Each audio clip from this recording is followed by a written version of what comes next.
Not me. Okay. Till 2. Cool. Yes, I was on You got me. Are you up at 5 a.m.? Okay, so for those who don't know me, I'm Jana Lynch. I don't blog about money. I blog about books, and I used to work in publishing. So I was an acquisitions editor for a publishing house. So that's me. We're here to talk about self-publishing versus traditionally publishing. There's both types of authors on the panel, these lovely ladies. So I'll let them introduce themselves, and then we'll get started. Hi, my name's Amanda Bea. I'm the Amazon best-selling author of Make Money Your Honey. I also have a podcast by the same name, which I just started. Yay! And do we say whether we're self-published or traditional? That'd probably be good. Oh, okay, cool. I totally self-published. I did everything myself. Well, not everything, but almost everything.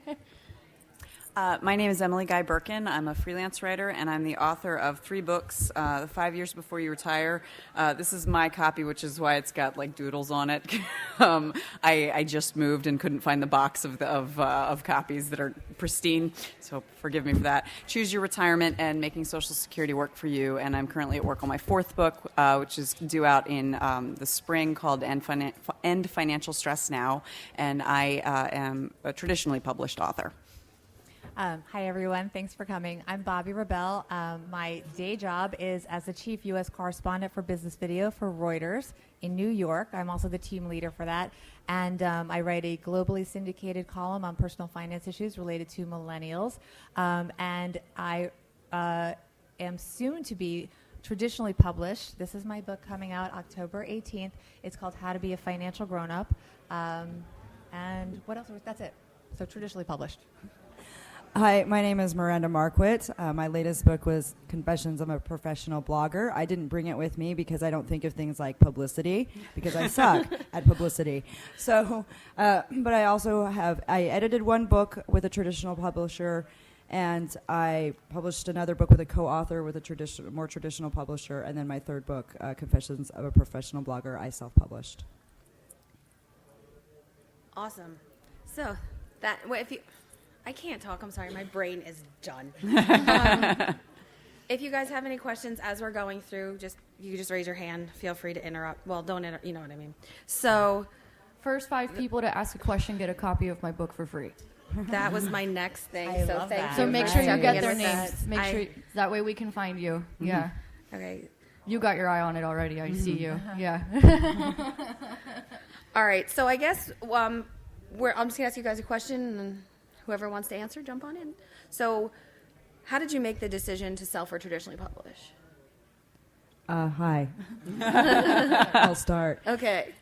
Well, the first book I did, I actually edited, and it was because a publisher came to me and they said that they wanted me to edit a book and put it together for them, and they actually paid me a flat rate. And so at the time, I made the decision to go with that because I was starving and I wanted money, and so they paid me a flat rate. The next one, I thought it would be nice to get royalties, and so we did that, but then I learned that when you go with a more traditional publisher, the royalties are pretty small, and you don't really sell as many books as you think you will, and you don't end up. It took 3 years to get our first very meager royalty check. So when I went ahead and wanted to do my own project and my own book, I said, well, I want more control over the process, and I would like to actually keep the money that is made. and so that's what I did, and it's done pretty well, and it makes money, so hurrah. Yay for money. Woo! My story, I didn't really necessarily make a decision. I have kind of like the old Hollywood version of publishing, in that I was discovered. My publisher came up with the idea of the 5 years before you retire in-house, and then they went looking for an author, which is actually more common than you might think. They have an idea of what the trends are, and writers can be a dime a dozen. So my editor was familiar with my work on thedollarstretcher.com. I wrote a column called Live Like a Mensch, which looked at money from kind of a funny point of view. Of all of the things I've written, that seemed like the most random thing that would get the attention of a publisher wanting me to write about retirement. So they contacted me, made me the offer. I jumped at it. It have been the first book did very, very well. Unlike Miranda, I actually made royalties with my very first check. The very nice. first, yeah. People ask me what the secret is. They wrote a really great title. Is really what it comes down to. Like 5 years before you retire is the thesis statement. It's the promise. It's the I don't know what to do. Oh, that book will tell me. It's not necessarily been the case with the following two books, but they have also done well. So the thing that I like to tell freelancers is you never know what is going to catch somebody's attention, because it just never occurred to me that my writing funny stories about money was going to lead to a book deal.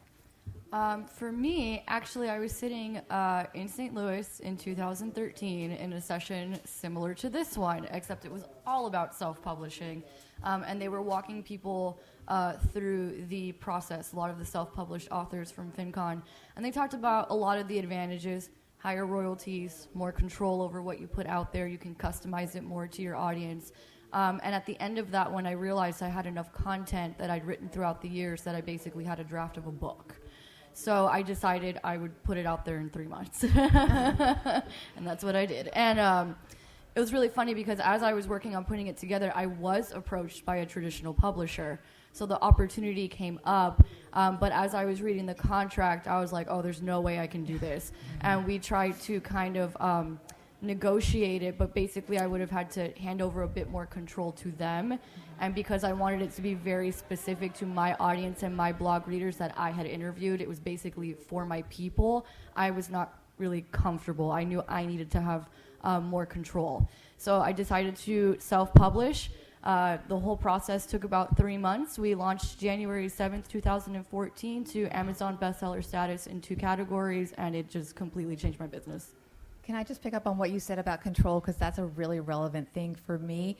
I traditionally publish, but with a new hybrid model, I'm with a boutique business publisher, and I had a very interesting experience. I knew nothing about this. I have a full-time job. I had an agent. I told him the book idea. He's great. I think he may have had some hesitation because I am a television reporter primarily, but he believed in it. And so we did develop a proposal, a traditional proposal. We went to the big publishers. We got a lot of very heavy interest, and that was wonderful. But as you point out, they want so much control. And I very naively, when I had written probably half the book in order to make this book proposal, had promised these huge celebrities in my book, which include, everyone from Ivanka Trump to Kevin O'Leary, Jim Cramer's in it, Cynthia Rowley. I promised them in writing, and even if it wasn't in writing, I promised them that their words were their words as if they are quotes. And whatever they said stayed, not edited. I write around it what I want, but that's that, and I disclose that in the book. The publishers would not go for that. They really said, we get final control over the product. They also insisted that they needed to control the title, and I had spent money with lawyers to trademark Financial Grown-Up. And that was, the premise of the book is I asked all these people, what was your financial grown-up moment, and what's your advice for people? How do you then change the title? It doesn't make sense. And I don't know that they were fully getting that. So there was a lot of tension with that. And some thought it just was condescending. They didn't get the title. They weren't getting it. And some did like it. And we did try to go forward with a lot of them. They wouldn't give in on things like even agreeing on the title, that I could, the cover, that I would have final veto power. If you go with a traditional publisher, they get the final veto power over the cover. They'll say they're going to give you 3 choices. One of my friends warned me that they could give you 3 choices where this background is white. They could make one background yellow, and they could make the font different in a different title. That's what they did to her. They made such tiny alterations that it really wasn't a choice, because they're going to do what they want to do, and they own that book, and they can do whatever they want. So it is you have to really go in with your eyes open. So I went with a boutique guy who loved my book. Lawyer. What? And a good lawyer for the yes, contract. well, my agent is a lawyer, so let me point that out too. So I was well represented in this process. So everything was spelled out. He said, if you take this and maybe it's, different terms. I actually got a pretty good deal. But if you go with these terms, this is what's going to happen. Are you sure you want to do that? And my publisher, who is amazing, really wanted this book. And he was willing to give me veto power over the cover. This was the second cover he came up with, and I loved it. So I didn't need that in the end, but I had it, and that meant a lot. And I needed that editorial control. So this was a great hybrid for me. Well, and just to piggyback on that, the all three of my books that are currently in print were ideas from my publisher. The Choose Your Retirement, we kind of worked together to come up with the idea, but they approached me for 5 years. They approached me for making Social Security work for you. The book I'm currently working on is my passion project. It's a proposal that I have had in my head for like 10 years and finally put in process. And I wanted to call it Flip Your Money Switch. They have changed the title. I have no say in that. Flip Your Money Switch is part of the subtitle. Now, actually, I believe that their marketers are correct that End Financial Stress Now is going to sell better because it's a better promise. But that control. Now, the thing is, I'm okay with them taking that control because I don't think like a marketer. I don't have anything like copyrighted or anything like that. But you will notice all of my books look the same. Like when the second one came out, my husband's like, so apparently they have a theme for you. So, and I am very curious. That's your brand. Yeah, that's the brand they have given me. And, you know, it's a perfectly nice design, but I have nothing to do with it. It means nothing to me. And it gets a little boring. Do you get any say in the cover? No. It's just given to me. And that ultimately that's okay for me because first and foremost, what I am is a writer, and what I want to do is write. And having a traditional publisher allows me to do that. And they also, even though they came up with the ideas, I came up with the proposal. Like they said, this is what we want the book to be about. And I said, okay, here's my proposal. They said, great, go with that. And so while there is some editing and there's some changes and things like that they've made, all the editing choices generally have to do with the fact that I have diarrhea of the mouth and I like completely write over my word count. And so they have to rein me in. So I'll stop with the diarrhea of the mouth right now. Yeah, we have a question. Yeah, Yes. okay. Self-publishing. So what are the challenges if you're not good at marketing? Right? Like, so very, I'm also self-publishing, and I thought that I was working with someone who was going to do all the marketing, and I was just told literally yesterday. They were like, "Oh yeah, you should be talking to some of your colleagues and start marketing your book." And I'm like, "Oh, I didn't realize that was all on me." So I was just curious, lessons for you guys who have done self-publishing. And I'm just going to, everyone heard that, right? Okay, but for recording purposes, I need to just repeat that she wanted to know how the self-published authors handled the marketing of their book. When Amanda and Miranda are done with their answers, I want you guys to chime in too, because I think there is some misunderstanding in how traditional publishers help their authors market their book and launch their book as well, and it's not what you would think. Yeah, so I'll just jump in real quick, then Amanda can go next because Amanda's going to have better stuff because she's a better marketer than I am. So, but yeah, that's a huge challenge. It is all on you. When you self-publish, everything is on you. The cover design, who you get to design the cover. When I looked for it, I paid a professional designer because I knew that was not, here I am in Photoshop dragging and dropping. Yeah, no, it would have looked awful. So I paid for that. And then people are like, oh, well, you can just go to Kindle and just put it in there and it'll format it for you. No, hire somebody to actually design the book interior for you and properly format it for you for print, for Kindle, for EPUB, all of that stuff. It takes different formatting for all of that stuff, and hire somebody who does all of that so that it looks nice, it looks attractive, it's properly designed. So that's all on you. And then the marketing is on you. I booked some space on some podcasts and did a few things to kind of try and get the word out, but I'm not big on self-promotion, and I'm not big on marketing myself. And so it's just sort of been kind of a sleeper thing that's just been pretty steady over the years, but it's not a huge deal because I don't. But it is on you. If you want it to, be a bestseller, talk to Amanda and she'll help you out.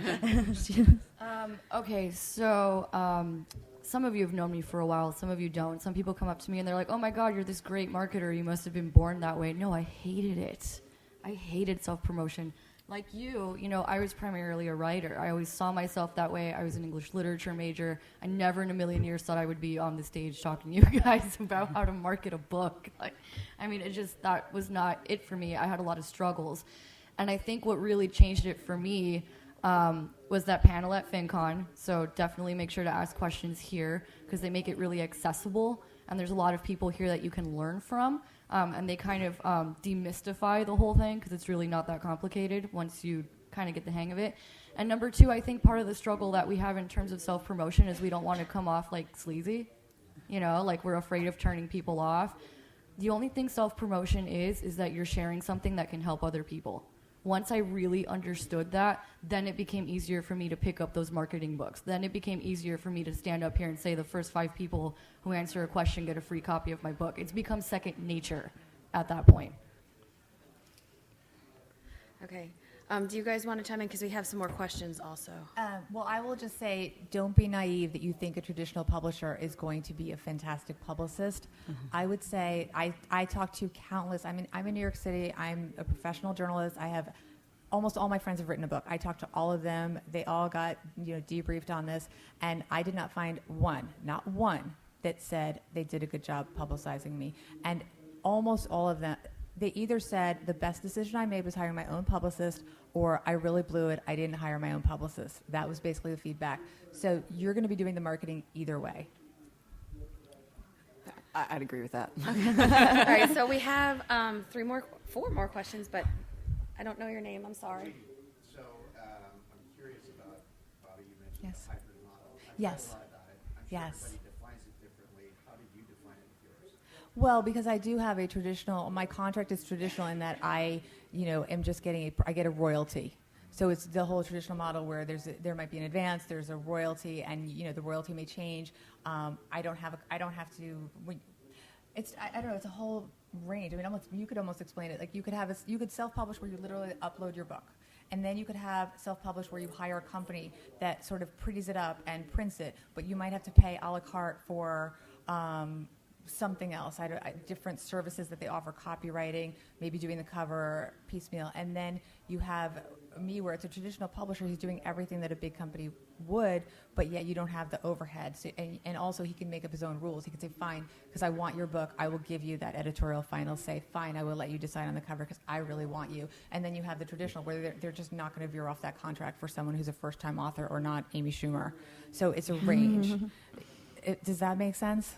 So he's sort of giving me the services of a traditional publisher in that he's invested all this money in this. I haven't invested a dime. He's had to go to Book Expo and pay for a booth and ship books there. And he's the one who's, selling to libraries, selling to bookstores. He's the one who has the contract with our distributor, Perseus. He's the one dealing with Barnes & Noble and so on.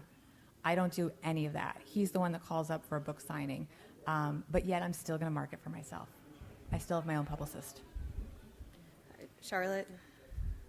So I know this young woman who's been approached by a small publishing house to do her first book. Someone mentioned to me that maybe we don't need to only think about a first book because there might be other books coming. So we're trying to decide self-publish, boutique, small publishing house.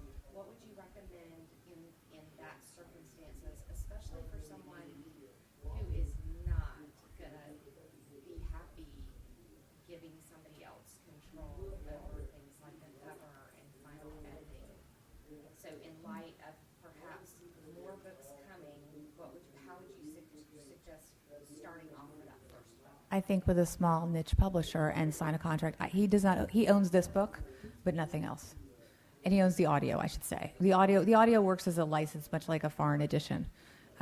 But he owns that, but only this. My next book I can sell to someone else. Well, and the other thing to remember is, your first book is just your first book. So, don't treat this as I have to make a decision now that's going to affect my career forever. It's not like that. You can renegotiate contracts with the same publisher. I just accepted the contract they offered me for 5 years because I was a newbie.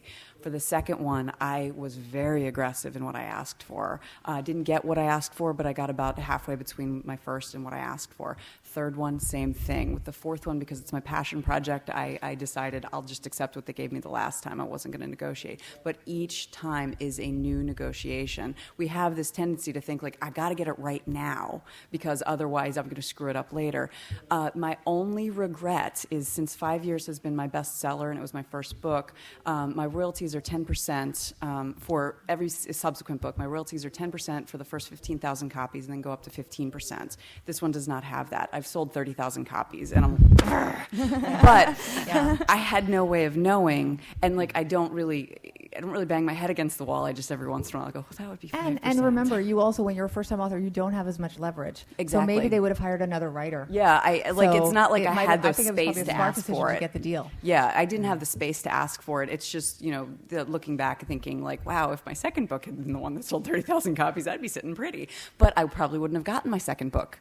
So, and that's the sort of thing that you have to remember. You're starting somewhere, and it's like your first job. You're not going to get the salary you command in your 50s when you're 22. So the same way with your first book, you're not going to get the advances again unless you're Amy Schumer or someone else who already has a huge career elsewhere. So look at it as a starting point and look at it as a learning process as well. This is not set in stone forever. And it's not about making money, it's about building a brand at this point. Absolutely. Yeah. I'm going to jump into this one. I didn't have book 2 or 3 or 4 or 5 planned out when I brought this one out. I have book 2 sitting on a draft in my computer for the last year, but it's because it's not good timing. I'm not done milking this one yet. There's still a lot that can come from this one. And I think that's kind of important to remember, to take it one step at a time. I think we're in an industry that there's a lot of shiny object syndrome. So people are like, oh, well, I got to do this one so I could, write another book 10 years from now. Take it one step at a time. Yeah. And I was just going to say, I think one of the things you mentioned was control and control over brand. And if you want the maximum control, even a boutique publisher will not give you that maximum control. Yeah, you have to self-publish. If you want maximum control over your message, how you present yourself, everything about it, you have to self-publish. And that's just where your maximum control comes from. If you're willing to give a little bit, if you're willing to step back a little bit and let somebody else make some of those decisions, and you can hire, if you're going to self-publish and you want to make sure that it's a really great brand and really slick, hire somebody, hire an image consultant, hire somebody to design your book and design your cover around, but sit with them, they'll consult with you about it and help you put together that image that you want. But if you want maximum control, you have to do the hiring of those other people to get what you want, because then you're sitting there and you're controlling it, the process. Otherwise, you have to be willing to step back and you have to be willing to relinquish some of that control. I would also like to just add in, be open to having your brand be shaped by the publisher. I was not a retirement expert. I mean, I was a jack of all trades money writer, and I'm actually an English teacher by training. I double majored in English and French literature. What I am is a crackerjack researcher. And so, they gave me this retirement book. They wanted me to do a second retirement book, and I was having a crisis. I don't know if I want to be pigeonholed as a retirement expert. But the thing is, that's the brand that I've created. It has created this incredible career for me. I have the blue clouds and yellow stripe that is my brand now, but I'm recognized, and that's not a bad thing. It's not a bad thing that this brand has been shaped by my publisher in a way that I never necessarily intended, and they do know what they're doing. I mean, they're good at what they do. So they chose me for a reason. They're helping to brand me in a way. I think it depends on what your intention is. For me, I wanted complete control because this was for my audience. So I think that's really important to consider when you're trying to decide between all the different publishing options. Why are you doing this and who is it for? Right. And that's what's going to help you make the best decision. And I do want to say that even though traditional publishing does have a lot of drawbacks, they are professionals. They do know what they're doing. I will say my cover proposal was, they kind of test marketed. It was a martini glass with a dollar bill coming out, a Getty image. It performed so poorly. The comments that came back from the various people, it was awful. It was dated, Sex in the City, it wouldn't run with any religious groups. I mean, it was just beyond. I would have been so bad had I self-published with a financial book with a martini glass on the cover. It did not go over well. What? Exactly. So yeah. So the point is, so I mean, we will see. Hopefully, we'll all be here, and I will be like these guys, top selling author. But this was something that he came up with, and I had not thought I was going to be on the cover. And what happened was somebody that he was sort of testing it with saw this was my LinkedIn picture, which is kind of funny. And somebody said, "Hey, why don't you put her on the cover?" And then he went and licensed the photo from the friend that was a professional photographer but had done it for me only for social media purposes, and it ended up on the cover. So they do know, we'll see how it does, but I believe that they do know what they're doing in traditional publishing very often. It just might not align with your vision of the book, and it's a give and take. It's a relationship. We were talking about that earlier, that you really are getting into a relationship with somebody, and you have to trust them, but you also have to trust your guts and be able to compromise together, as opposed to just getting your way when you self-publish. Similar to what I was just going to tack on. But if you guys don't mind, we have some more questions. You had a question? If you guys could touch on what your goal with the books are, I think that kind of plays into your choice of what Currently are, or like when we were putting it out there? together, when you make a decision to go self-publish or Okay. kind of what, either way, just what you wanted to get out of the book. I knew it was better than a business card. Everyone remembers a book. They lose business cards. It's a little harder to lose a book. For me, the way I was thinking about it from a marketing perspective was like this was an introduction to what I do. I've gotten clients from this. I've gotten speaking gigs from this, like this one. I've gotten writing clients. I got a column at Inc. A lot of it has to do with the fact that I have an Amazon best-selling book. As soon as I'm pitching to potential editors and I'm like, hey, I'm an Amazon best-selling author, my email kind of gets, moved to the top. So for me, it was really like, from that perspective, in terms of getting writing gigs, I knew it was going to help give me authority. And then also from the perspective of getting consulting clients and coaching clients and really helping my millennial audience, it was going to be a good primer to what it is that I'm about. I think I'm somewhat different from everyone else on this panel in that my goal was to write. So, like, getting this book deal. Now, like, in my head, I'm a novelist. I'm a great American novelist. So, when the publisher approached me, not to write the great American novel, not exactly the way I saw my career going when I was 12 and dreaming about being a writer, but my goal was to write. And as of this was 2013, 2014, 2015. I'm working on in 2016, and I want to write a book a year. It is fantastic, and so that is my end game. So the fact that they make money for me in royalties is phenomenal. I always used to be about passive income because I didn't believe it existed. Now I understand that it kind of does. But I'm not going to, there's no point at which I'm going to quit, and there's no other side business that I'm trying to grow.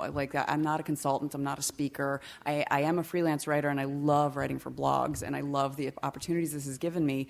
But ultimately, if I didn't have any blogs and all I was doing was a book a year, that's my happy place. So that is ultimately my goal, and being able to keep doing this means that I get to live the dream. So I have a full-time job that's very full-time. So this is truly a passion project for me. Having been writing for quite a while, I really saw a need for a book that people would actually read on personal finance at a mass level.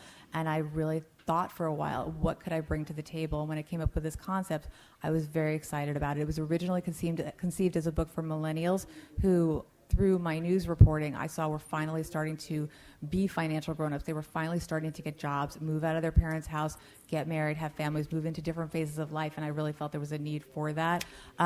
We also are not teaching financial literacy in our high schools. I'm going to read you a stat so I get it correctly. Only 17 states require students to take a high school course in personal finance, and fewer than 20% of teachers feel competent to even teach personal finance. That's the Council for Economic Education.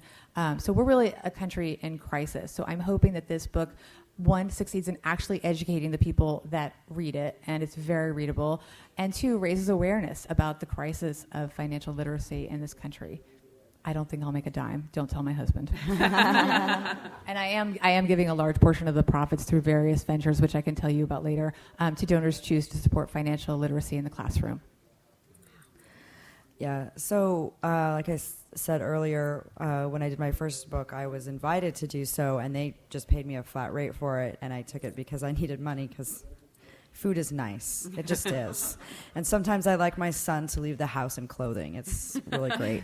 So, but then one of the great things is you do need to kind of figure out, well, are we doing this for branding purposes? Are we doing this for legitimacy purposes? Because there is something about being able to say, as Amanda said, hey, I have a book.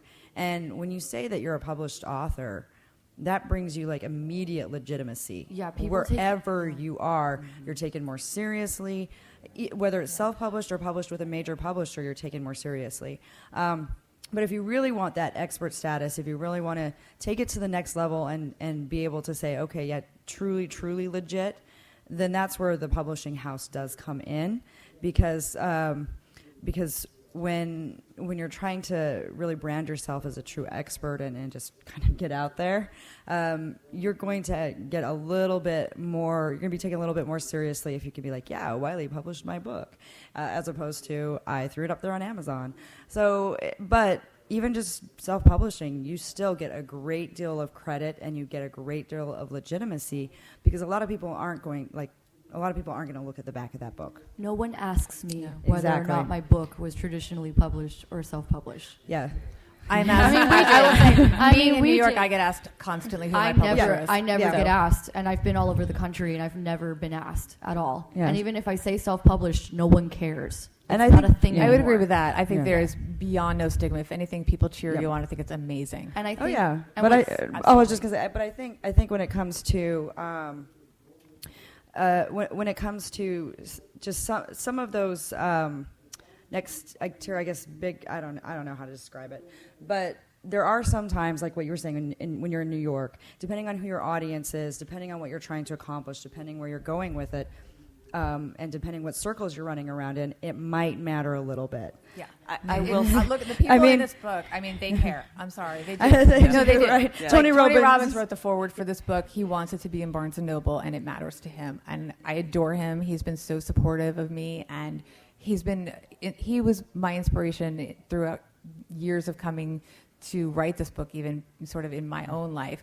And it would be important to me for these people that this be something that they could see in mainstream bookstores and be a traditionally published book for this crowd. But I think my purpose is so different from the rest of the panelists in that sense. Yeah, and that's what it comes down to, is what do you hope to accomplish with it? What are the things that you're going to have to do? And if your main purpose is to make money, the self-publishing is the way to go, as long as you can get out there and really, really market it. Because you will get to keep way more of the money that comes in if you self-publish than you will if you go with a traditional and it publisher. could turn into money in other ways, which is what Right, it is. exactly. Yeah. Yeah, and we should also talk about the myth of the fabulous advance. Do we want to go Right. there? Because, That by does the not way, exist. let me just tell you, my friends, I have many friends that published books years ago when advances were actually really big. Even now, they're not that big anyway, but when they were big, you spend it on marketing anyway. Again, this is this illusion of, oh, I got $50,000, I got $100,000. If they did, they probably spent it on a PR firm or on advertising. I have a friend that had her husband actually had a book that was very successful. He had a $75,000 advance. They spent it on things like billboards. I mean, and it was a huge success. But yet, I think they came out, maybe they made under six figures in the end net, and this is from their royalties and everything. And this book is a book you guys would probably know. So it's tough. It's really tough. All right, Erin, I know you've been waiting a while. This is really more for the self-published. And I was just curious, you kind of talk about, Randy, you mentioned making sure that it's formatted well, and I'm sure going through the process you wanted a copy editor. How do you vet those teams and find those people? Yeah, so I am lucky because I belong to this amazing FinCon community where people know people, and that's kind of what I did. I sort of went through my network and I looked at people's products who I thought looked really great and whose products I thought looked very professional and well done, and then I asked them, who did you use? So I pretty much just went through the process of doing that. And then I looked at their work and looked at who else they used. And then I interviewed them. The guy that did the formatting for my book, I actually have a business now, and I've done, I think, 3 this way, where instead of me writing the book, somebody who wants to self-publish but doesn't understand the process, they come to me. And I take care of everything for them. I get the book formatted and designed. I get the cover made for them, and just help them just get it published, just finish their product. Because they don't know. They don't know how to get it on Amazon. They don't know how to do all that. And so this guy that I found through somebody I knew in the FinCon community and hooked us up with it, I had interviewed him. I talked to him. I talked to him about his process, how they do things, so that we could work together and feel like it was a good fit. Because one thing that Bobby said was, it's a relationship. And even if you're not doing it with a publisher, all of these people on your team, they're your relationships. And then as far as copy editor goes, I know a lot of really great writers and editors because of the FinCon community.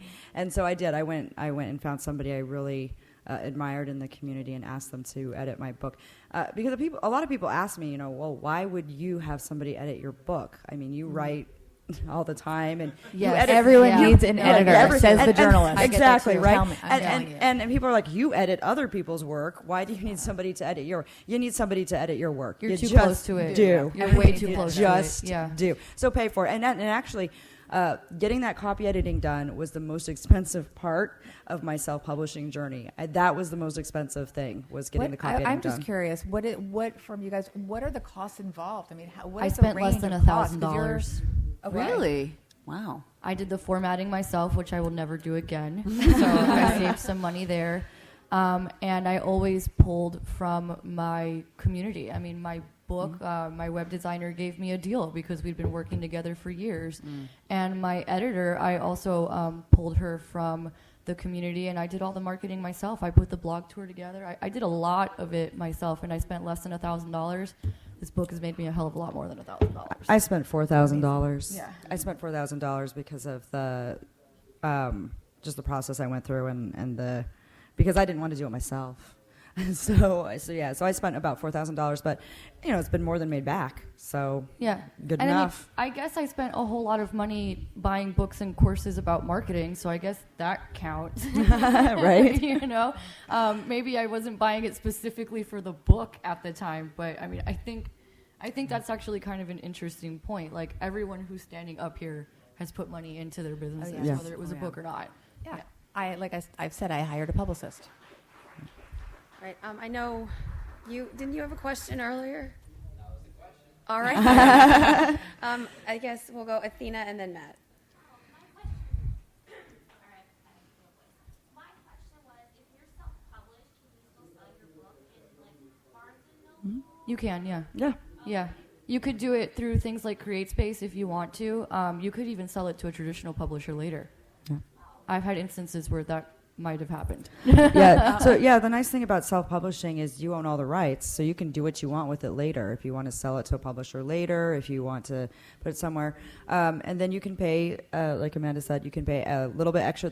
There's little tiers when you're self-publishing with different places where you can pay for it to be part of their distribution, have it put in their catalog.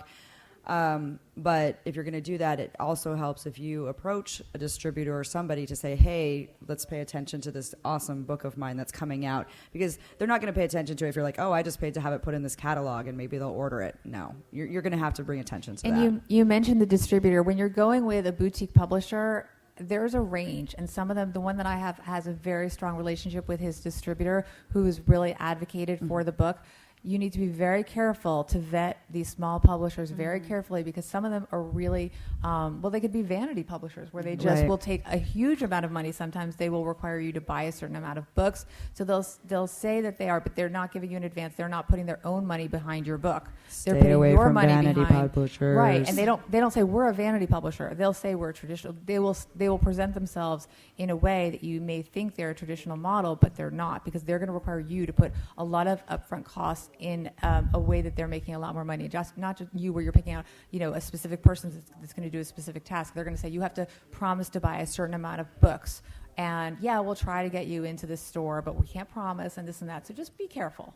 I do want to ask, I had an experience after 5 years was published. I approached my local Barnes & Noble. I'm in the book publishing business way back. I used to be a bookseller at Barnes & Noble right out of college. Full circle. It all came It full really circle. did. So I contacted Barnes & Noble and said, hey, I'm a local author. I would like to schedule a book signing. And she blew me off until she found out it was an actual traditionally published book that she could find in her catalog. And then she called me back and was just like, oh, I'm so glad to have you. And it sounds like there were a lot of like. Now, I was in a very small town. I was in Lafayette, Indiana, so there's not really a whole lot of local authors around. And the people who would call and say, hey, I'm a local author were kind of screwy, I think. And her attitude toward me changed once she met me, and I did my book signing and did a talk, and she was just fawning over me. And so that's something that really, I remember when I worked at Barnes & Noble as a bookseller, there was some snobbery about ISBN numbers in the publishing industry, which is crazy to me. That's the now 13-digit, when I was there, because it was that long ago, 10-digit number it's the international, I don't remember what the S book number. And so there's snobbery, like the 013 numbers were the good numbers, and then but if you started because I don't even understand yeah, that. So if you I'm started looking with it would be the 193 because 978 is now the 13-digit. I mean, there was snobbery about it.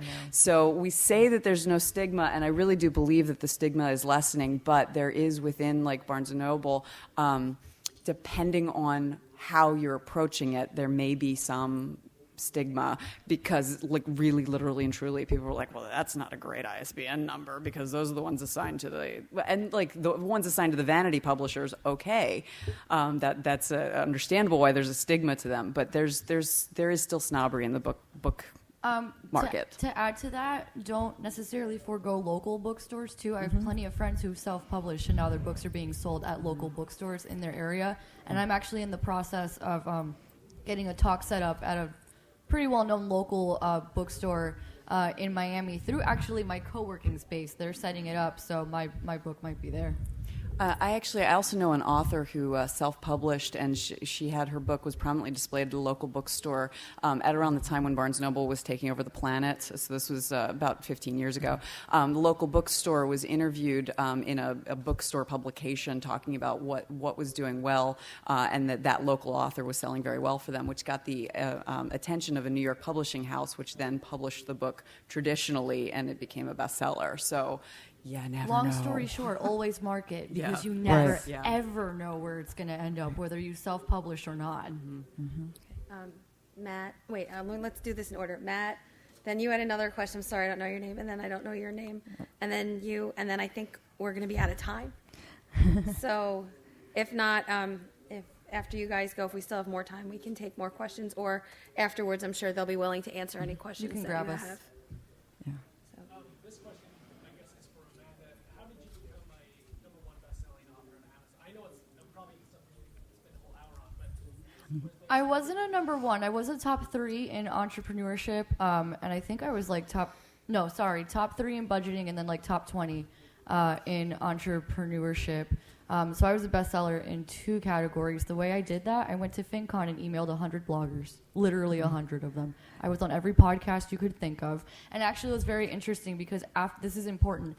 After the book came out and it was bestseller status, I started doing even more podcasts than I did to even get it to bestseller status. So I basically reached out to the community. I got on every podcast I could. I'm really good. This is a little marketing trick. I'm really good at showing behind the scenes of everything. So I actually really involved my community in the process. A lot of them had been in the book themselves, so obviously they were going to go buy it, and share it with their audiences. I think I was always showing the process, on Facebook or on Twitter, or people in the FinCon community knew what I was up to. I got book blurbs from people in the FinCon community and also a couple out of the FinCon community, so I wouldn't just stay in here. But I mean, how many do we have combined, Miranda, that we reach out to? Do you know this year? The FinCon community? Or Oh, do you know? like what do you mean Like by the reach out? readership. And Oh, how the many readership people- millions. It's in the millions. It's in the millions. It's in the millions. Yeah. It's literally in the like the combined FinCon readership is in the millions. And it's insane. If I could, I was just gonna say to her point, pre-sales. You have to really push people pre-ordering your book if you really want to like hit that status. whether you're I'm the only s- one here in pre-sale. That's or- right. But yeah, whether you're doing it with publishing or whatever, if you want to hit it on Amazon, you have to push the pre-sales. I mean, our buddy Jason Vitug with his "You Only Live Once," he's just like, please pre-sales, and and you do reach out to your community because they do want to help you, and especially if you've built a community where you're giving and they know that they want to give back and they want to help you, so reach out. Yeah, and going back to the behind the scenes, this is going to sound kind of weird, but I swear this helped. I remember getting the first kind of like copy, because when you self-publish through something like CreateSpace, they send you a proof, and then you got to Right. look at it, make sure the cover's okay, all that kind of stuff.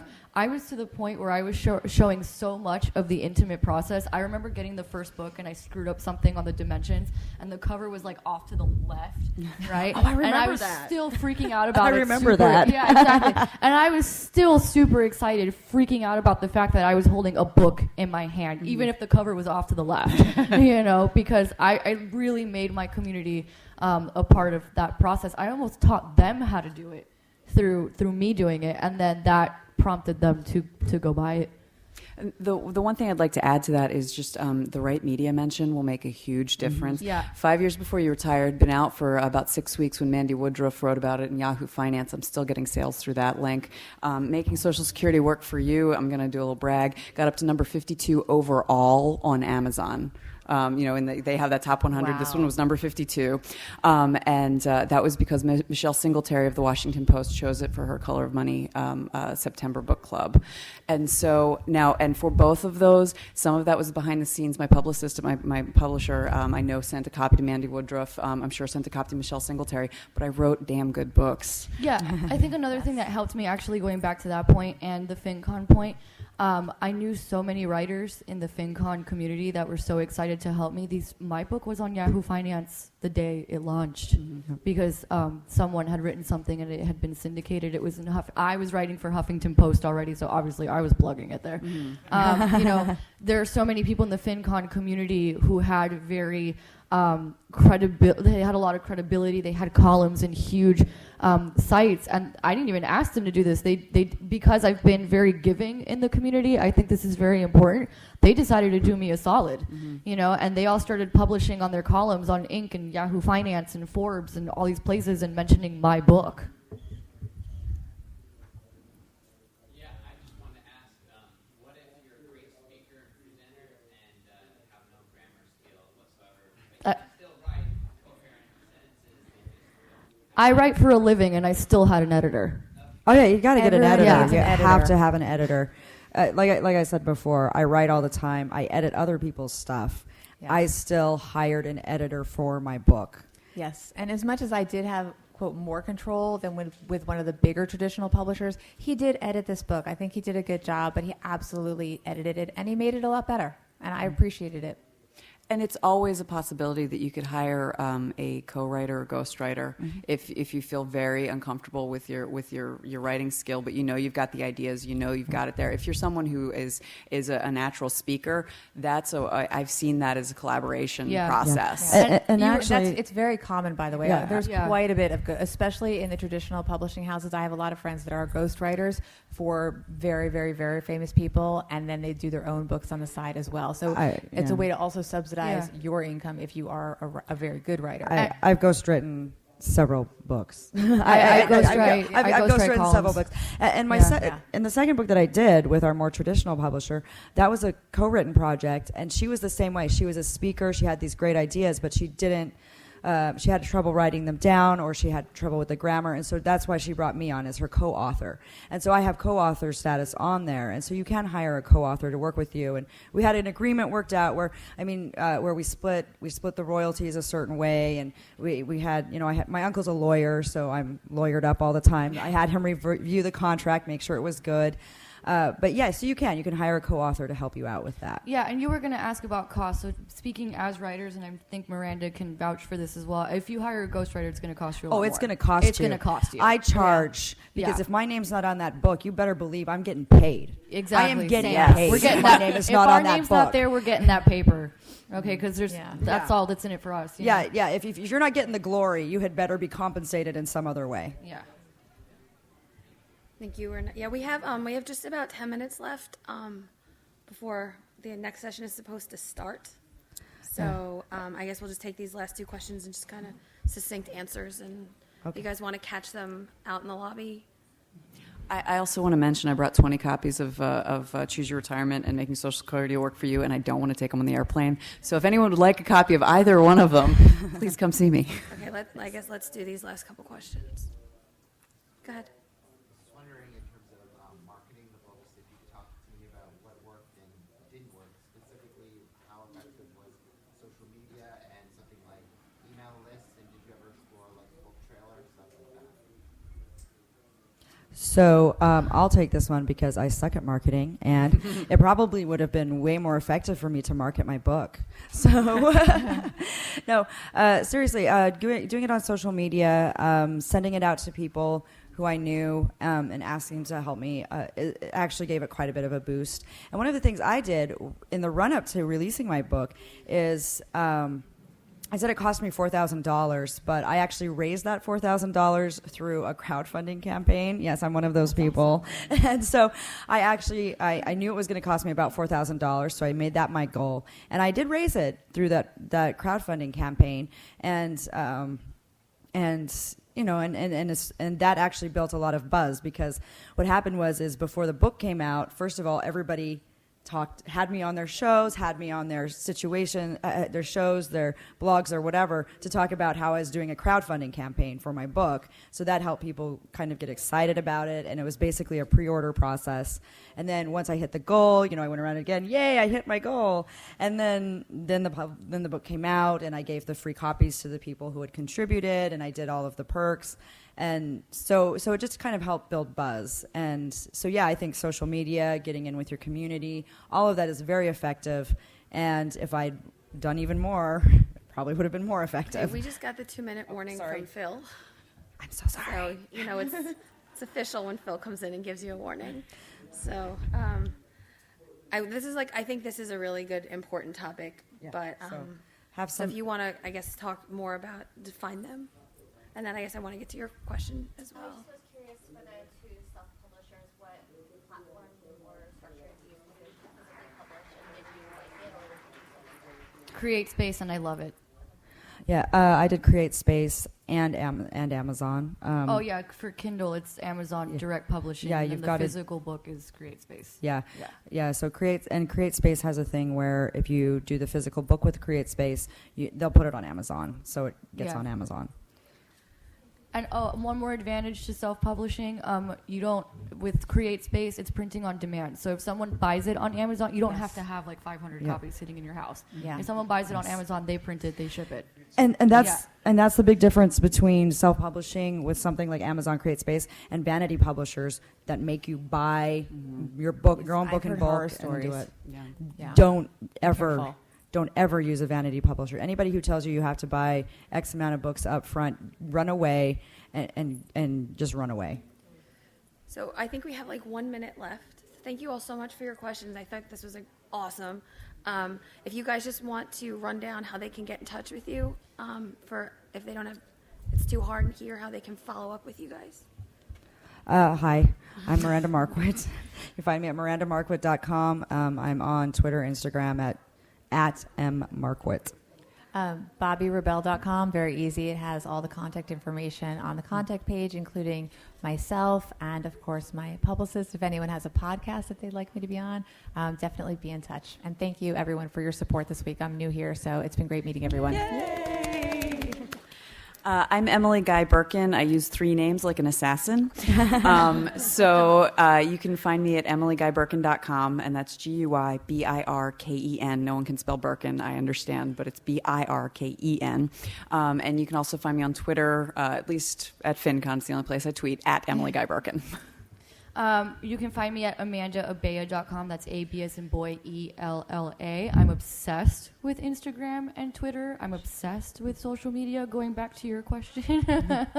And you can find She is. completely. And it helps. And it does help a lot. And you can find me there at Amanda Bay on both. I do want to say, actually, in addition to social media, though, Michelle Singletary chose 5 years before you retire last year for her Christmas list of books but she didn't review it. It wasn't a big thing. I sent her a handwritten thank you note. I have no idea if it had anything to do with her choosing making Social Security work for you, Okay. but I am sure it helped. So As a journalist, yes, that's a nice. yes, Oh, God, yes. yes. So I you don't know. think I've really ever gotten one. I got one from Carl Icahn actually years ago. Yeah. But Nice. generally I don't. But Yeah. embrace your mismanners. I would've Get framed it. some stationery with your name on it. Looks very classy. You can send thank you notes out to people who help you, and they love it. Yeah. All right.